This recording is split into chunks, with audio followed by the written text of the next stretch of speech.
नमस्कार, बहुत स्वागत आपका। मैं हूं आपके साथ अनुराग सक्सेना। बात 8वें कमीशन की करते हैं। क्या डीए और बेसिक पे जुड़ जाएंगे? ये सवाल सभी के मन में है।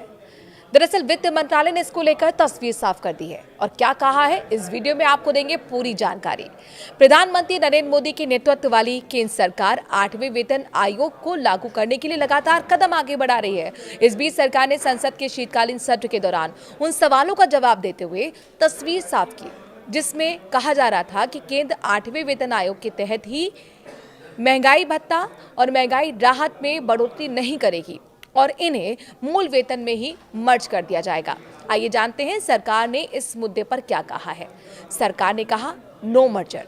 लोकसभा में सोमवार को इस सवाल पर सरकार की ओर से जवाब देते हुए वित्त राज्य मंत्री पंकज चौधरी ने साफ कर दिया है कि केंद्र सरकार के पास 8 पे कमीशन के तहत केंद्रीय कर्मियों के महंगाई भत्ते को मूल वेतन के साथ मर्ज करने से संबंधित किसी भी तरह का कोई प्रस्ताव विचाराधीन नहीं है।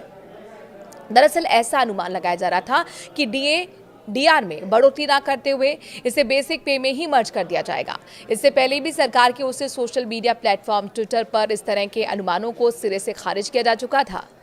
कब से लागू होगा 8वां वेतन आयोग?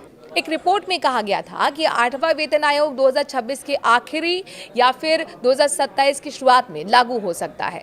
बीते अक्टूबर महीने में 8 पे कमीशन लागू करने के लिए सुप्रीम कोर्ट के पूर्व न्यायाधीश रंजना प्रकाश देसाई को अध्यक्ष बनाया गया था। केंद्रीय मंत्री अश्विनी वैष्णव ने भी कहा था कि इसकी सिफारिशें 1 जनवरी 2026 से लागू हो सकती हैं। 1 करोड़ से ज्यादा को फायदा होगा और कितनी बढ़ेगी सैलरी, चलिए बताते हैं। दरअसल 8 पे कमीशन लागू होने के बाद देश के करीब 50 लाख से ज्यादा केंद्रीय कर्मचारियों और 69 लाख पेंशनर्स को फायदा होगा। अगर सैलरी में अनुमानित बढ़ोतरी के बारे में रिपोर्ट्स आई, उनकी बात करें, उन पर नजर डालें तो कर्मचारियों की बेसिक सैलरी में 30% से ज्यादा की बढ़ोतरी हो सकती है। नए पे कमीशन के तहत न्यूनतम बेसिक वेतन 18,000 रुपए से बढ़कर लगभग 30,000 रुपए हो सकता है। और अपने दर्शकों को बता दें कि फिटमेंट फैक्टर करीब 1.8 रहने का अनुमान है, जिससे कर्मचारी को 13% का फायदा होगा। बीते दिनों ब्रोकर्स फर्म एम्प्टिस कैपिटल की रिपोर्ट में दावा किया गया था कि इससे वेतन और पेंशन में 30 से 34% की बढ़ोतरी हो सकती है।